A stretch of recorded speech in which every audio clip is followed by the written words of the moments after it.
Shalom, welcome to my channel, the Hebrew Bible. This is Moses Gumadi, and in this video we'll talk about the singular God of the Tanakh, or of the Hebrew Bible. We will especially look at this title, Ha'el, the God, which is singular. Okay, in the book of Isaiah chapter 42 verse 5 it is written, Ko amar Ha'el Adonai, Bore Hashamayim ve'notehem, Roka ha'aretz ve'tze'etzaeha. Very interesting word that. Noten neshama la'am aleha ve'ruach ha'loch laholchim ba. Okay. So what is he saying? Ko amar ha'el Adonai YHWH. So Ha'el is the God, and of course he's identified with YHWH here. This word El, of course, occurs in many places, and I will give the link for this video that I had done in the past about El and Elohim and what's the meaning of it, etc. It basically means power, singular power, which is also, of course, called God. And the word Elohim occurs in the Bible, in the Hebrew Tanakh, which is plural, and the phrase El Elohim, that is God of gods, also occurs in the Bible. Now, El, as I said, is singular, unlike the word Elohim. Elohim is plural, although Elohim can refer to a single person if it is attached with the verbs which are singular. For example, in Genesis chapter 1, we read Bereshit bara Elohim. So there the word bara is a verb, and it's a singular verb, and since it is attached to the word Elohim there, the word Elohim will be understood as referring to one person. Okay, that's how Hebrew grammar works. But even if somebody has any doubt about that, like people can come up with the idea that obviously Elohim is plural, therefore God must be plural. But however, the word El doesn't work like that. The word El is literally singular. Singular as in only one, none else. Singular. Okay? It's not a compound unity at all. It's not like Elohim. It is El, that is singular, and we have the plural of it, which is Elim. So that tells us very clearly that El is not plural, it is singular. And we're looking at a particular word with an article in front of it, Ha'el, that is the God, right? A specific El we're talking about, who is the only El and there is no one else, right? The God, Ha'el. This is the title of YHWH, as we see in the Hebrew scriptures. Let's read Genesis chapter 31 and verse 13, where God appears to Jacob. He says, Anochi ha'el Betel asher mashachta sham matseva. So mashachta, Mashiach word comes from this mashach verb, and this is mashachta, means you anointed there, sham, matseva. Matseva is the pillar. So I am the God of Bethel. Anochi ha'el Bethel. So Bethel again is the house of El, or a house of God, and he's telling, I am the God ha'el Bethel. This is another instance. Okay. Now there is another instance again. We read that God appears to Jacob and clearly tells Vayomer, Anochi ha'el Elohe avicha, al tira, don't fear. Right? So I am Ha'el, the God. And he says Elohe avicha. Now this word Elohe is a construct form of Elohim, which is of course plural. But this word Elohim also applies to God. But Ha'el makes it singular, right? Ha'el is singular. Now, Melchizedek, I don't have the verse right here in front of the screen, but in Genesis chapter 14, we read about Melchizedek appearing. He greets Abraham and says, Blessed be the God Most High. Elyon. And then Abraham replies to him, Adonai, Hashem, YHWH, Elyon. So Canaanites did worship Elyon. Elyon means God above all other gods. So they had a pantheon of gods, and Elyon is the topmost god, and he created the world, and then he retired into the Saffon, or maybe in the Lebanon area, and his sons fought for the whatever, the rulership of the earth, etc. And Baal is called Lord, the meaning of it, or master. Baal, one of his son, he overcame. And so people have gotten themselves confused with this, the pagan story, and confuse the El of the pagans with the El who is Adonai, YHWH, Yehovah. And therefore, it is essential that the Bible, the Hebrew Bible, identifies this El, Ha-El, with the Lord. Let's read Deuteronomy 7:9. And in that occasion, in Genesis chapter 14, which I mentioned earlier, Abraham replies to Melchizedek saying, YHWH El Elyon. So he identifies who that El Elyon is. Which El is he talking about? Because the word God, as in English, is a generic word. Everybody uses the word God, and Jews use it, Muslims, Christians, Hindus, Buddhists, a lot of people use it, Sikhs. Everyone uses it. They have different understanding of God. They may still say they all believe in an ultimate one single God, but who is he? What is his name? What is his identity? And so Abraham specifies his identity, and this is the identity with which God has declared himself, or rather revealed himself, to the Israelites, and made a covenant with them for exclusive worship of him and exclusive serving of him alone and none else. This point has to be understood very clearly when it comes to the Israelites.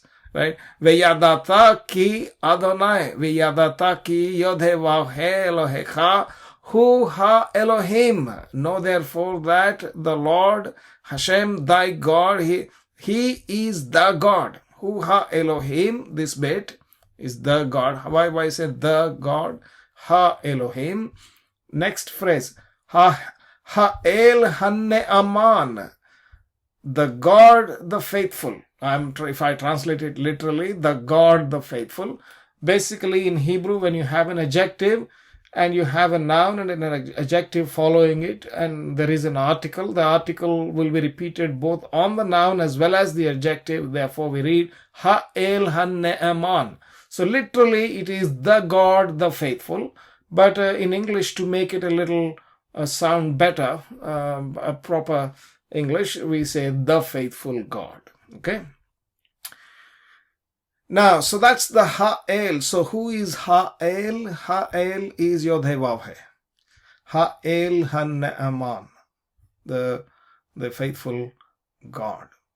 Again, this El is alone by himself, and you should not confuse him with any other El. That's very important. In Deuteronomy chapter 32, verse 12, he makes a covenant to Israelites and tells them, hey, be guys careful, right? Adonai, YHWH Badad. Badad means alone or solitary. He alone.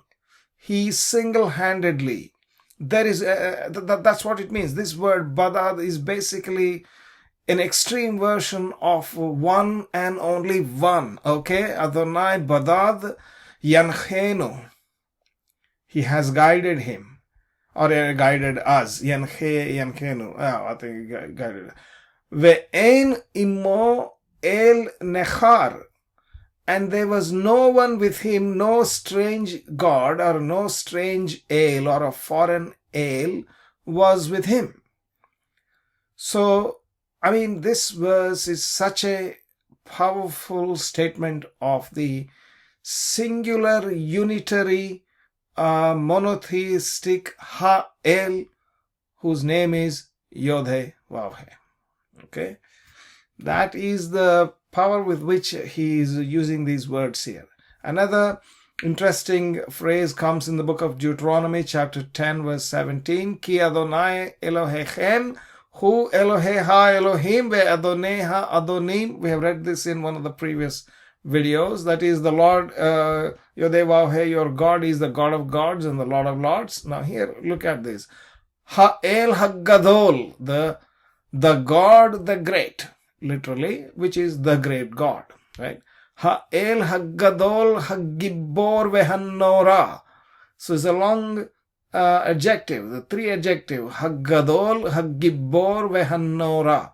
So there is a dagesh, and therefore we are stressing in both the stressing, as in we're doubling the letters. Gimel, Gimel, Nun, we double. Asher lo isa panim velo ikach shochad. So Ha-El Ha-Gadol, the God, the great. Similar phrase in the book of Nehemiah or Nehemiah, chapter 1, verse 5. Va Omar Ana Adonai Elohe HaShamayim. Oh, please, Lord, he is beseeching. Elohe HaShamayim, the God of the heavens. Who is he? Ha-El Ha-Gadol Vehanora. The God, the great and the awesome. Again, this is a bit of an awkward literal translation, but if you would like to translate in a proper English, then you would say the great and awesome God. Okay, the great and awesome God. But the way it is there, literally, you have three articles, two articles in front of two adjectives and one article in front of the noun. Ha-El Ha-Gadol Vehanora. That keepeth the covenant and mercy. Shomer Havrit Vechesed La Ohavav. So he will keep. Shomer is the keeper of the covenant and mercy to those who love him. Ul Shomre Mitzvotav. And those who keep or observe his commandments. Okay. So here Ha-El Ha-Gadol Vehanora. Similar verse again we read earlier, Isaiah 42:5. We read here, Ha-El Adonai Boreh, right? The God YHWH, the Creator. Ha-El Adonai. This is obviously an identifier. However, Adonai is not an adjective, therefore you don't have Ha in front of the name. And that tells that this name is not a common noun. It is a proper noun. You see, the word El, now this is what you need to observe. In the Hebrew grammar, if a noun is preceded by the article at any time, then you can consider it as a common noun because it can be applied to others too. Even this El is applied to someone else, right? So we just read earlier, El Nechar, meaning a foreign ale, right? So because somebody else will ascribe to someone else as the supreme God. They will say, well, we worship supreme God, and you ask what is his name, they'll tell some name, right? So that's a foreign God. But here, but the word ale is a common noun, that is a generic noun.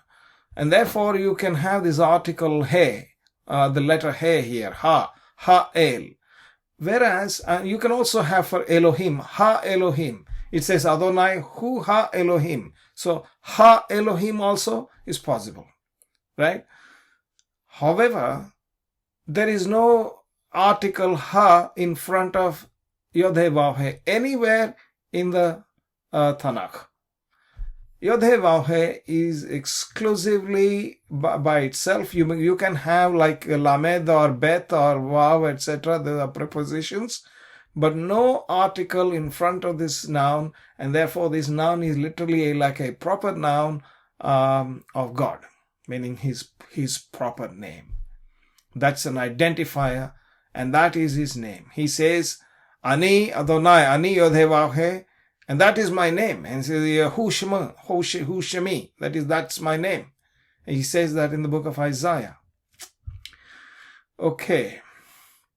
In Jeremiah, we have again similar phrase. Ose chesed le alfaim shalem avon avot el cheik benehem. That is, to their sons, recompassed iniquity of the fathers to the bosom of their children.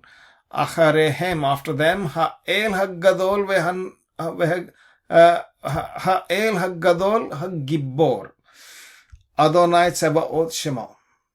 The Lord of hosts are Yehovah Tsebaoth. Hashem Tsebaoth is his name. The God, the great and mighty. Okay. Ha'el haggadol hagibbor. That's the phrase. These are so wonderful phrases.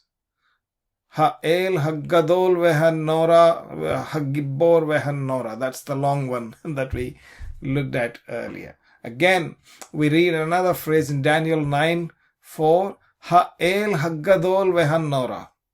Right? It's a similar one. Ha'el haggadol vehanora. So, let's read this a couple of verses here and we close. What we have understood so far is that the word El is singular. Ha'el is a particular singular God. We're talking about a unitary singular God. It's unlike the word Elohim, it's a Ha'el. And Ha'el is identified with YHWH. Okay? So that's the El we're talking about. This word El occurs, although there is no article here because of the grammar. You can say, Panu Elai, look at me, turn towards me, or face towards me. Turn your face towards me. Panu Elai.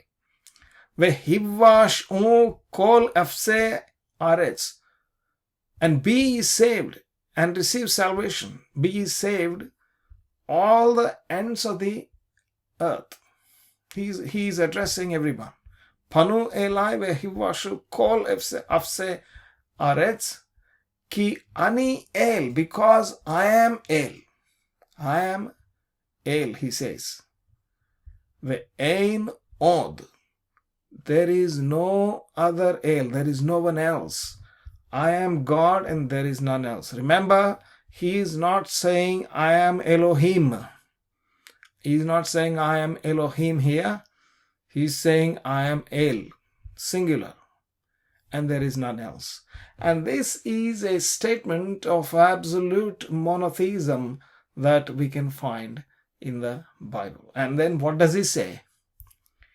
Bi nishba'ati yatsa mipi tzedakah davar ve'lo yashuv. I have sworn by myself, right? The word is gone out of my mouth. Yatsa mipi tzedakah davar. Right? In righteousness, the word has gone out of my mouth. Mipi, from out of my mouth. And it will not return. Ve'lo yashuv. That unto me every knee shall bow. Right? Ki li thichra kol berech. Tishva kol lashon. Every tongue shall swear to him. To whom? To YHWH. Read in the context. If you read in the previous verse and the next verse, then you will see who it is talking about. Because this verse is quoted in the New Testament. And of course, the name is a different name associated with this verse in Philippians chapter 2, verse 10 and 11. However, the original comes from here. This is the original. This is the origin of this verse. And YHWH says, Ani El, I am El, and there is none else. This is the first statement. It is before New Testament was written, before Paul wrote it, or whoever wrote it, or, hundreds of years before that, this was written. Okay? And there is proof. So that brings us to the end of this video. Thank you for watching. Please do like the video and subscribe to my channel. Click the bell icon. Please do comment and forward it to your friends. And I will see you again in the next video. Until then, thank you very much.